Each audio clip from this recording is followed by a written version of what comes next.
Hello, and thanks for joining us on this edition of Perspectives on Signature TV. My name is Linus Aleke. In today's edition, we'll be looking at the sincerity or otherwise of federal government in living up to its own bargain in the whistle-blowing policy of federal government. But we're on the street to hear from Nigerians what their opinions are on this issue.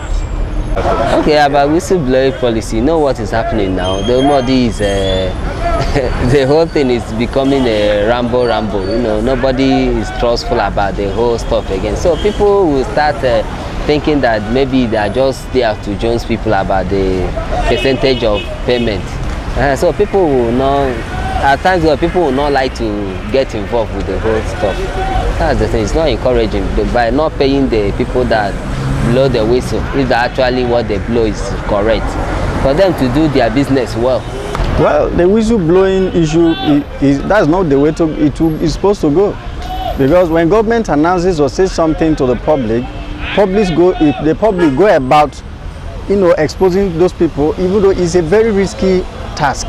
If government said they're supposed to pay them, if that 5%, they should pay them. If you don't pay them, then you are discouraging people from collaborating or working with government to do the right thing. So it's not encouraging. Government should be able to pay the people and go by their word, so that we can fight corruption better. The whistleblowing policy is actually a good policy which the APC government has came up with. It's actually a good policy, but now the problem is, like the Ikoyi saga or whatever, the people that blew the whistle up to now have not been given their 5%. They have not been given the 5%.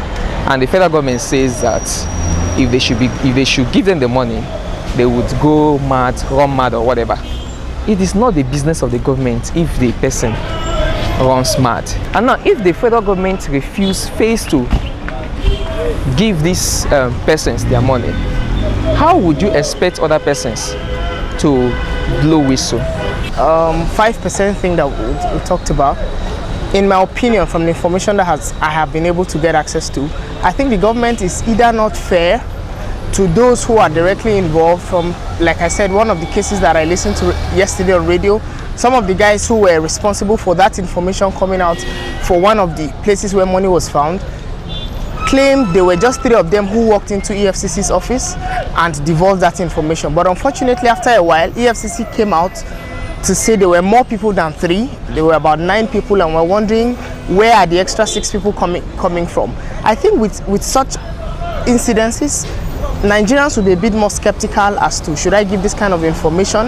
In fact, the truth is a lot of people are scared, because when you are responsible for such information being leaked, there's a level of threat, that will be posed to you. And then considering also the fact that it looks like the government, by the government I would mean EFCC, may not really be true to their word. The 5% thing, I've not heard or seen anybody who divulged that information or blew the whistle and eventually got the 5%. So I think it's a bit dicey. People are a bit more careful. People talk about it, but everybody's a bit more careful as to, can somebody truly divulge this information? Yeah, as a Nigerian, I think the best thing is for the government to keep to their promise, because by doing that, it will encourage others to review more, and it will help to reduce the corruption rate.